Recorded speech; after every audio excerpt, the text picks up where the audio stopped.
প্রিয় শিক্ষার্থীবৃন্দ, আসসালামু আলাইকুম ওয়া রাহমাতুল্লাহ। আশা করি তোমরা সকলেই ভালো আছো। আলহামদুলিল্লাহ, আমি ভালো আছি। আজকের ক্লাসে অংশগ্রহণ করার জন্য তোমাদের সকলকে স্বাগত জানাই। আমরা আজকে আলোচনা করব ষষ্ঠ শ্রেণীর গণিত বইয়ের পঞ্চম অধ্যায়ের গাণিতিক সমস্যা, বিশেষ করে সৃজনশীল প্রশ্ন নিয়ে আজকে আমরা একটু আলোচনা করব। তো আমরা আজকে একটা প্রশ্ন এখানে ইতিমধ্যে লিখে রাখছি। দেখো, তোমাদের বইয়ের 105 পৃষ্ঠায় এটা পাবে তোমরা। 105 পৃষ্ঠায় আছে একটি আয়তাকার বাগানের প্রস্থ অপেক্ষা দৈর্ঘ্য 2 মিটার বেশি। ক নম্বরের প্রশ্ন হচ্ছে, বাগানটির প্রস্থ x হলে পরিসীমা x এর মাধ্যমে নির্ণয় করো। খ নম্বরে আছে বাগানের পরিসীমা 36 মিটার হলে প্রস্থ কত। গ নম্বরে আছে বাগানটি পরিষ্কার করতে মোট 320 টাকা খরচ হলে প্রতি বর্গ মিটার পরিষ্কার করতে কত খরচ হবে। আমরা এইটুকু অঙ্কটা পড়লাম। এখন দেখতে হবে যে আমি আসলে অঙ্কটা পড়ে কিছু বুঝতে পারছি কিনা। যদি আমি অঙ্কটা পড়ে প্রশ্নটা বুঝতে পারি তাহলে আমার উত্তরটা করতে অনেকটা সহজ হবে, আর যদি আমি প্রশ্নটা না বুঝি তাহলে কিন্তু আমি উত্তরটা করতে পারবো না। সুতরাং আমরা প্রশ্নটা আবার একটু করে নিই যে এখানে বলছে একটা আয়তাকার বাগানের প্রস্থ হবে দৈর্ঘ্য অপেক্ষা 2 মিটার বেশি। ক নম্বরের প্রশ্ন আমাকে প্রশ্ন করছে যে বাগানের প্রস্থ যদি x হয় তাহলে পরিসীমা x এর মাধ্যমে নির্ণয় করো। খ নম্বরে প্রশ্ন করছে বাগানের পরিসীমা 36 মিটার হলে এর প্রস্থ কত। গ নম্বরে প্রশ্ন করছে বাগানটি পরিষ্কার করতে মোট 320 টাকা খরচ হলে প্রতি বর্গ মিটার পরিষ্কার করতে কত টাকা খরচ হবে। তো আমরা প্রথম অঙ্কটা শুরু করি। দেখো, ক নম্বরে আমরা যেটা করব, এখানে বলছে যে বাগানের প্রস্থ x, বাগানের x, তাহলে দৈর্ঘ্য কত হবে।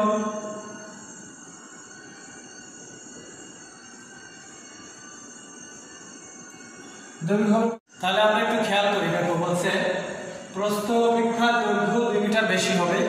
তো আমাদের প্রস্থ যদি x হয় তাহলে দৈর্ঘ্য হবে তাহলে x + 2, দৈর্ঘ্য হবে x + 2। তো এখন বলছে কি, এখানে আমরা প্রশ্ন বলছে যে বাগানের প্রস্থ x হলে পরিসীমা x এর মাধ্যমে নির্ণয় করো।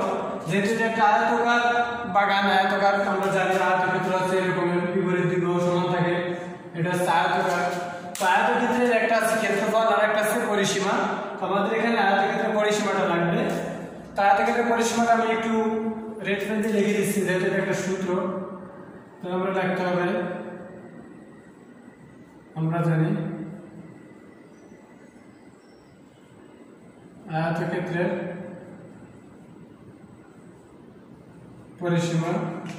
এবার ঠিক আছে, আয়তক্ষেত্রের পরিসীমা আমরা লিখব কি, সমান সমান আমরা লিখতে পারি 2 × দৈর্ঘ্য যোগ প্রস্থ। এটা হচ্ছে আমাদের সূত্র। এটা কিন্তু একটা সূত্র, এটা আমাদের খুব ভালো করে মনে রাখতে হবে। আমরা জানি আয়তক্ষেত্রের পরিসীমা সমান সমান 2 × দৈর্ঘ্য যোগ প্রস্থ। তোমরা যখন আরো সামনে যাবে তখন তোমাদের জ্যামিতির ভিতরে তোমরা বর্গের পরিসীমা পাবে, সামান্তরিকের পরিসীমা, রম্বসের পরিসীমা, আয়তক্ষেত্রের পরিসীমা পাবে।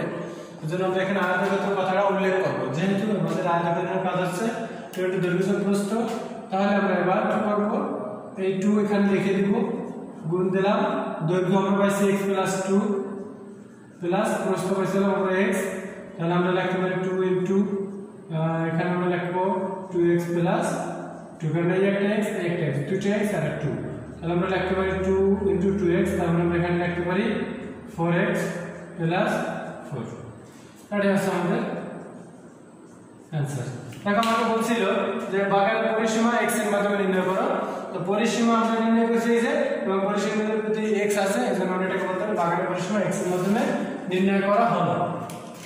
এবার খ নম্বর প্রশ্নের উত্তর যদি আমরা করতে যাই তাহলে আমাকে বলছে যে পরিসীমা 36 মিটার হলে প্রস্থ কত। তাহলে ওরা বলছে যে পরিসীমা, প্রশ্নে দেওয়া আছে যে পরিসীমা সমান সমান 36 মিটার। আমরা এখানে বা লিখব, কারণ আমরা পরিসীমা পাইছি এই যে এটা 4x + 4।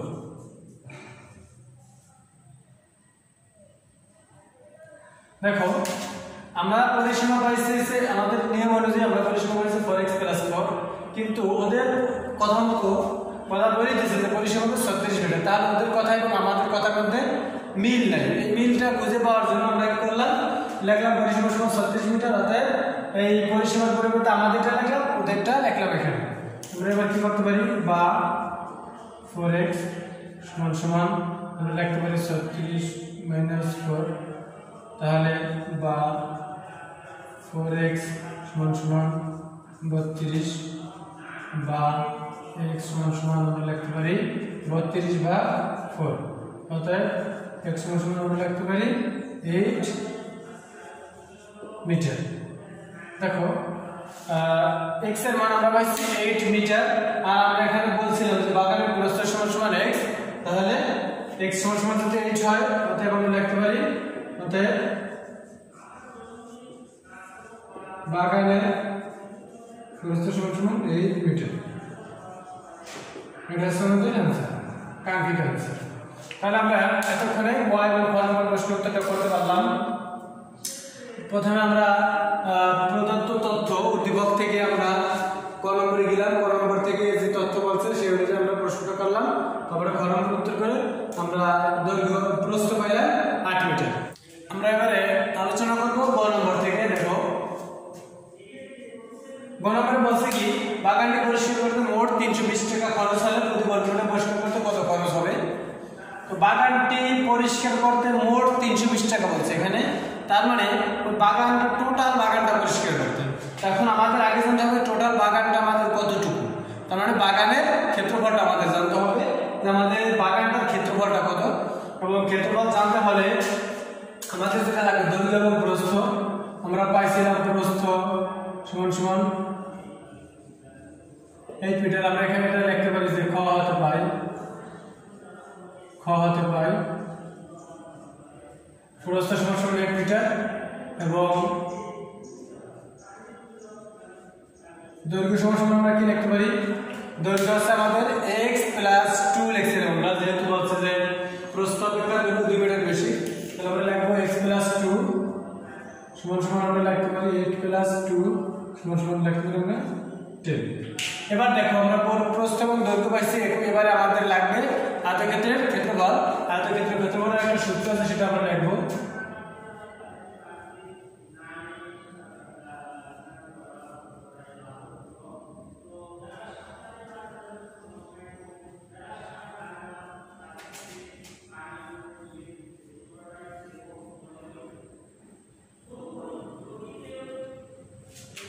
দেখো আমি কিন্তু লাল কলম দিয়ে লিখছি, যেটা একটা সূত্র, হয়তো তোমাদের নজরে এখন প্রথমবারের মতো দেখতে পাচ্ছ অথবা এজন্য একটু লাল কলম দিয়ে লিখছি। এটা তোমাদের আগে যে সূত্রটা লিখেছি সেটাও মনে রাখতে হবে, ইম্পর্টেন্ট, এবং এটা মনে রাখতে হবে। আয়তক্ষেত্রের ক্ষেত্রফল সমান সমান 2 * দৈর্ঘ্য যোগ প্রস্থ। আমরা এবার লাগবে দৈর্ঘ্য আছে কত আমাদের 10, প্রস্থ আছে 8 সমান সমান 80। তাহলে দেখো দৈর্ঘ্যের এখানে মিটার হবে, কারণ যেহেতু প্রস্থ থেকে আমরা দৈর্ঘ্য বের করছি, প্রস্থ থেকে মিটার আছে, দৈর্ঘ্যের জায়গায় মিটার হবে। আর এখানে আমরা লিখতে পারি 10 এর জায়গায় মিটার হবে, মিটার গুণ মিটার থেকে আমরা লিখব বর্গ মিটার। দেখো আমাদের বলছে যে মোট প্রতি বর্গ মিটার মানে হচ্ছে 1 বর্গ মিটারে কত টাকা খরচ হবে। তাহলে আমাদের টোটাল বাগানের খরচ হয় 320 টাকা, তার মানে 80 বর্গ মিটারে খরচ হয় 320 টাকা। আমরা এবারে লিখব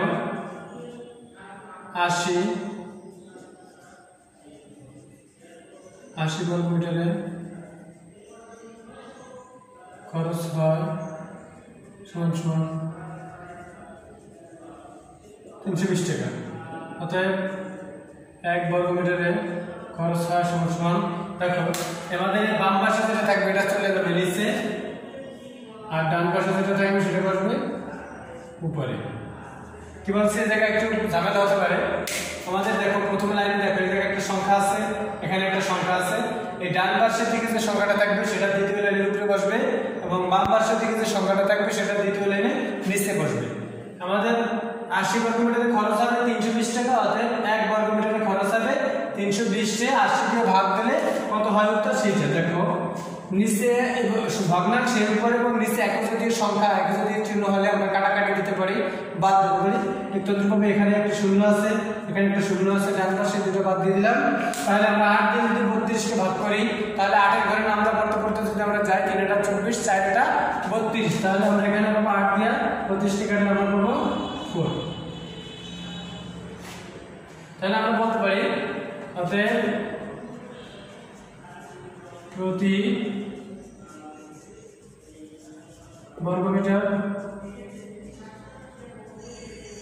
পরিষ্কার করতে খরচ হবে সমান 60 টাকা। এই আছে। আশা করি তোমরা অঙ্কটা বুঝতে পারছো। তোমরা আবার একটু দেখে নাও। আমাকে বলছে যে বাগানটা পরিষ্কার করতে মোট 320 টাকা খরচ হলে, যেহেতু মোট 320 টাকা, তাহলে সম্পূর্ণ বাগানটা পরিষ্কার করতে 320 টাকা খরচ হবে। এর জন্য আমি আমার সম্পূর্ণ বাগানটা কতটুকু আছে সেটা বের করে নেব।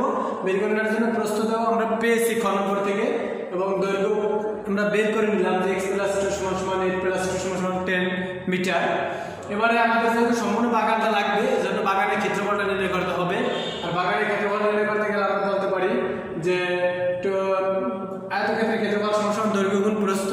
তাহলে দৈর্ঘ্য আছে 10, প্রস্থ আছে 8, এই 10 এর একক আছে মিটার, এজন্য মিটার লিখছি। 8 এর একক আছে মিটার, এজন্য এখানে মিটার লিখছি। তো 10 × 8 সমান আমরা 80 লিখতে পারি, বর্গমিটার লিখতে পারি। তো 80 বর্গমিটার খরচ হবে আমাদের 320 টাকা, এদিকে লেখা আছে। তাহলে 1 বর্গমিটার খরচ হবে কত? এটা কাটাকাটি করলে আমরা 4 টাকা। অর্থাৎ প্রতি বর্গমিটার পরিষ্কার করতে আমাদের খরচ হবে 4 টাকা করে। এটা আসছে আমাদের উত্তর।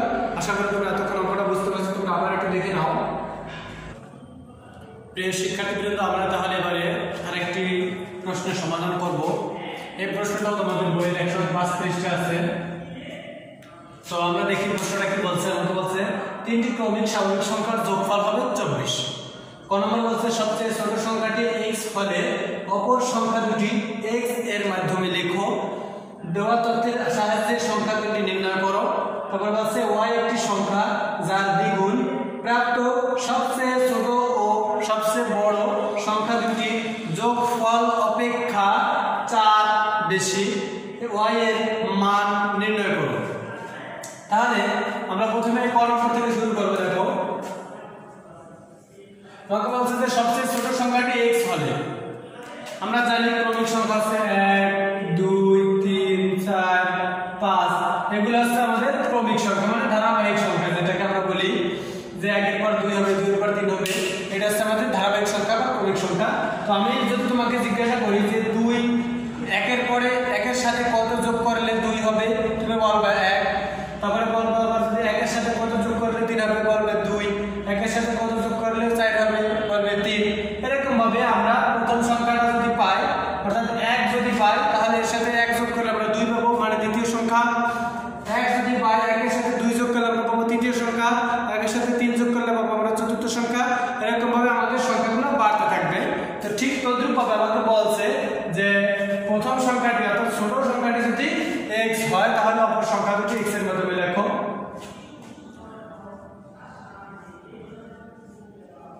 সবচেয়ে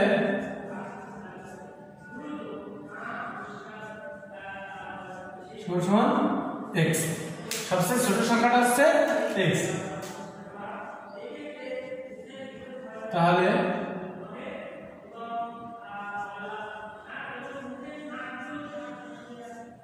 দ্বিতীয় সংখ্যা বা আমরা লিখতে পারি মধ্যম সংখ্যা সমান আমরা লিখবো x + 1 লিখবো। যেটা আমরা 1 এর ক্ষেত্রে বলছিলাম 2 পাবো, 1 এর সাথে 1 যোগ করলে সেটা হবে x + 1। এবার আমরা লিখবো তৃতীয় সংখ্যা বা শেষ সংখ্যা, অথবা আমরা লিখতে পারি বড় সংখ্যা লিখতে পারি, যেহেতু 3টি সংখ্যার মধ্যে এটাই হবে বড়। তৃতীয় সংখ্যা বা বড় সংখ্যা সমান আমরা লিখতে পারি x + 2। দেখো প্রথম সংখ্যা দেওয়া ছিল x, দ্বিতীয় সংখ্যা x + 1 হলো এবং তৃতীয় সংখ্যা x + 2 হলো। তাহলে আমাকে বলছে অপর সংখ্যা দুটি x এর মাধ্যমে নির্ণয় করো। আমি লিখবো অতএব নির্ণয়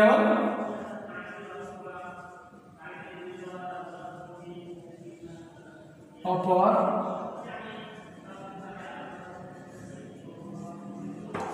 সংখ্যা দুটি সমান সমান আমরা লিখতে পারি x প্লাস 1 আর এটা লিখতে পারি x প্লাস 2। এই তাহলে আমরা এবার খ নম্বর প্রশ্নের উত্তর করব। দেখো বলছে দেওয়া তথ্যের সাহায্যে সংখ্যা তিনটি নির্ণয় করো। সংখ্যা তিনটি নির্ণয়ের জন্য আমাকে একটা থিমস দিয়ে দিয়েছে, এখানে তিনটি ক্রমিক স্বাভাবিক সংখ্যার যোগফল হবে 24। তো আমরা সংখ্যা তিনটি যোগ করব। প্রশ্নমতে লিখব, এখানে প্রশ্নমতে লিখব, লিখে সংখ্যা তিনটি যোগ করলে 24 আমরা বলে দিয়েছে। তো প্রথম সংখ্যা x প্লাস দ্বিতীয় সংখ্যা হচ্ছে x প্লাস 1 প্লাস তৃতীয় সংখ্যা হচ্ছে x প্লাস 2। দেখো আমি এখানে একটু রেফারেন্সে তোমাদের মার্ক করে দিচ্ছি, কারণ এটা হচ্ছে আমাদের প্রথম সংখ্যা, এটা হচ্ছে দ্বিতীয় সংখ্যা, এটা হচ্ছে তৃতীয় সংখ্যা। আর এই যে মাঝে যে যোগ চিহ্নটা দিছি, একটা যোগ একটা যোগ, এটা হচ্ছে এই যে যোগফল বলছিল, এজন্য 24 এর সেই যোগফলের জন্য যোগ দিছি, সমান সমান হবে আমাদের 24।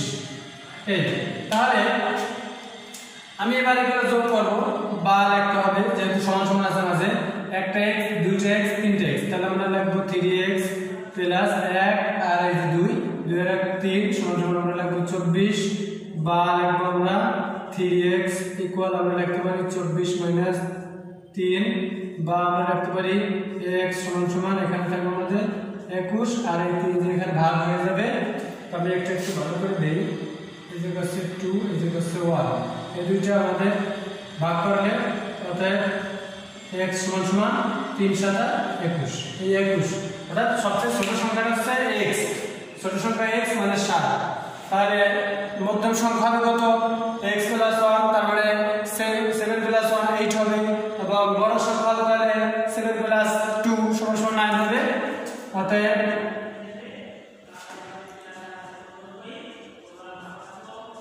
ছোট সংখ্যা সমান সমান 7,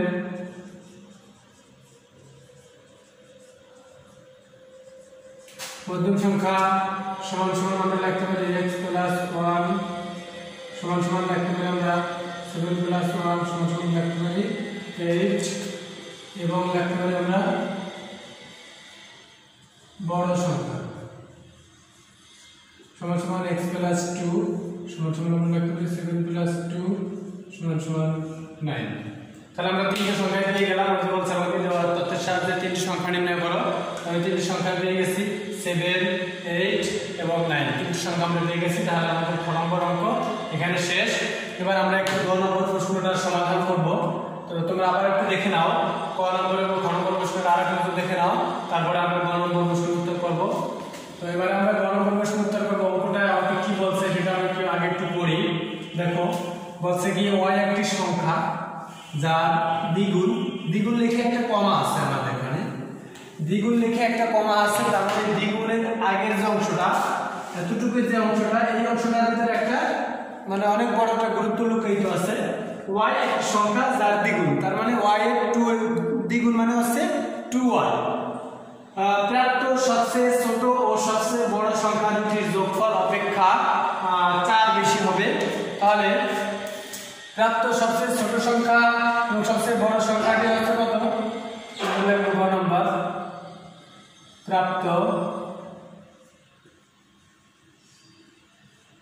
সবচেয়ে ছোট সংখ্যা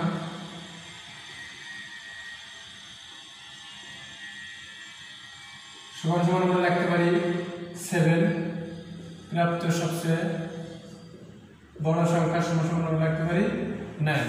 তাহলে আমাদের সবচেয়ে ছোট সংখ্যা হচ্ছে 7, সবচেয়ে বড় সংখ্যা হচ্ছে 9। এবার বলছি কি y একটি সংখ্যা যার দ্বিগুণ, আমরা লিখতে পারি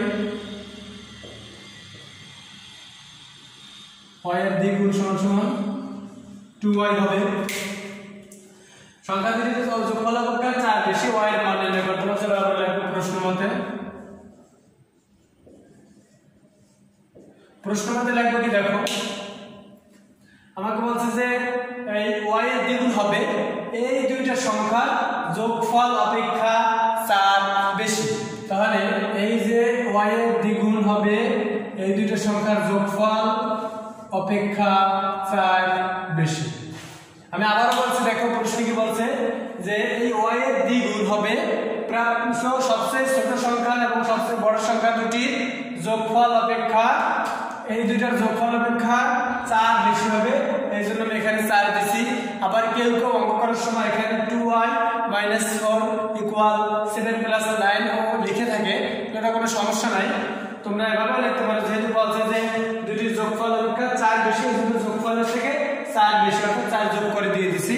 তো এবার আমরা কাজ করব, বা 2y = আমরা লিখতে পারি 7 আর 16 আর 4 20, বা আমরা লিখতে পারি y = 20/2, অতএব y = 10।